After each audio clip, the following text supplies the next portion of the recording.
Allez, on se réveille. Fais gaffe. Chaussures, pantalon, esquive, chemise.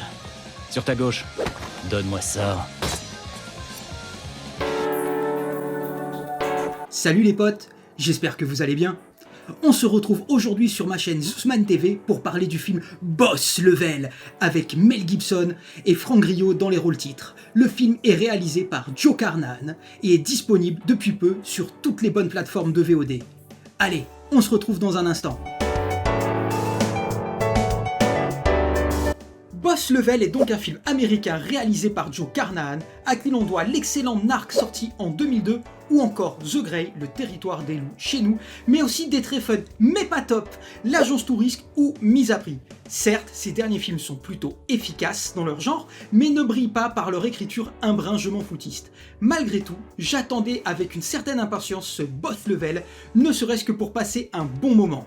On retrouve donc à l'affiche de ce film Frank Grillo, vu dans l'excellente série The Kingdom, drame familial sur fond de MMA, ou encore dans American Nightmare. Mais aussi dans plein de séries B comme Représailles ou encore The Wheelman, un film atroce produit par Netflix et réalisé par le méconnu John Rush. On retrouve également à l'affiche du film l'inénarrable Mel Gibson dans le rôle du grand méchant. Mel Gibson, qui est entré dans la légende du 7e art avec des films tels que Mad Max ou encore L'Arme Fatale. Il est aussi très connu forcément pour ses chefs-d'œuvre du 7e art en tant que réalisateur, tels que Apocalypto, Braveheart ou plus récemment Tu ne tueras point.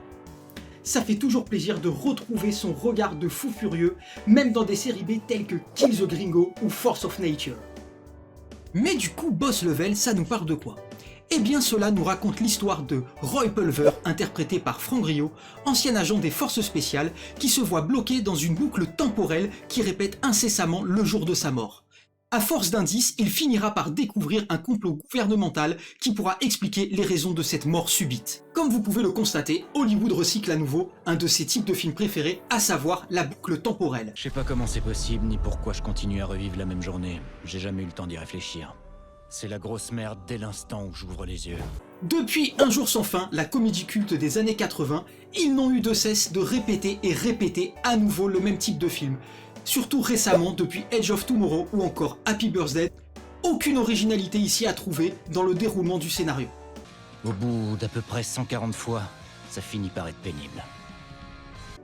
Malheureusement, le principe de la boucle temporelle sert ici uniquement d'excuse à un déferlement de scènes d'action non-stop. Ok, quelqu'un veut un café ? Et de scènes comiques plus ou moins beaufs, mais qui auront au moins le mérite de satisfaire vos plus bas instincts. Ça aurait pu être marrant un moment. En effet, le scénariste a beau essayer de donner de l'épaisseur à Frank Grillo à travers quelques scènes qui se veulent émouvantes. Une fois, j'ai été heureux. Je l'étais vraiment.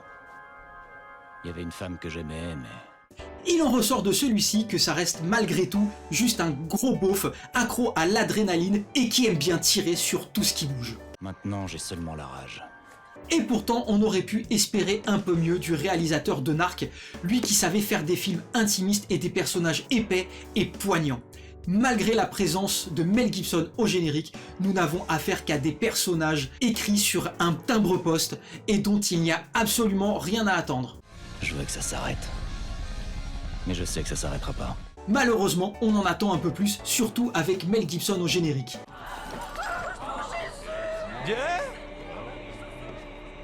C'est le personnage le plus mal écrit du film. En effet, celui-ci se content d'être le grand méchant à base de grimaces et de regards très très durs. Qu'ai-je donc fait? Que n'ai-je pas fait?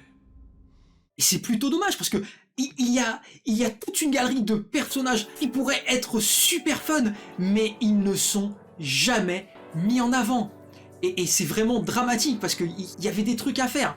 Il y en a certains, limite, on aurait pu faire une série basée que sur eux comme antagonistes. Qu'ils s'amènent jusqu'au dernier, que je puisse tous les fumer, les exterminer.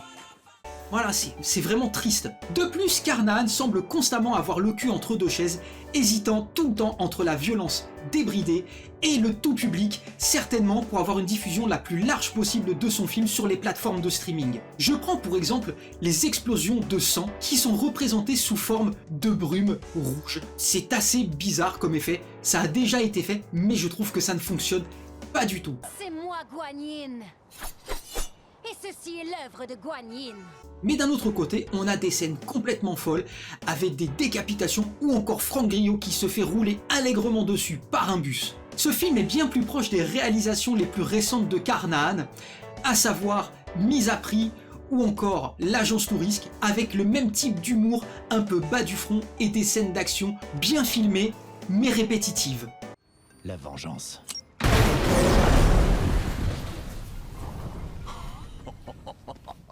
Ici, le film se veut proche des sorties récentes qui ont eu du succès dans la violence et dans l'humour, à savoir pour moi Deadpool par exemple, mais sans jamais aller au bout de son concept et au bout de son délire.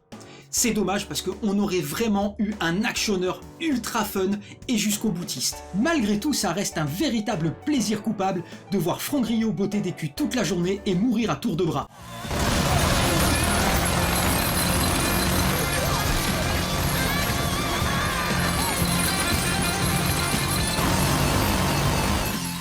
En définitive, j'ai envie de dire qu'il ne faut pas bouder son plaisir. Avec le peu de sorties qu'on a ces derniers temps, ça reste quand même un film assez fun et assez rigolo pour peu qu'on adhère au concept et à la réalisation débridée.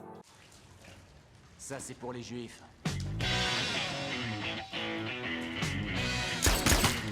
Ces deux-là aussi. On pouvait en attendre mieux que de Carnahan, mais on va dire que cela lui permettra de réaliser un meilleur film la prochaine fois. Voilà les potes, c'est la fin de la vidéo. Si vous avez apprécié, je vous laisse mettre un petit like et vous abonner. N'hésitez pas à me donner votre avis en commentaire, je me ferai un plaisir d'en discuter avec vous. Alors je vous dis à bientôt. Ciao les potes.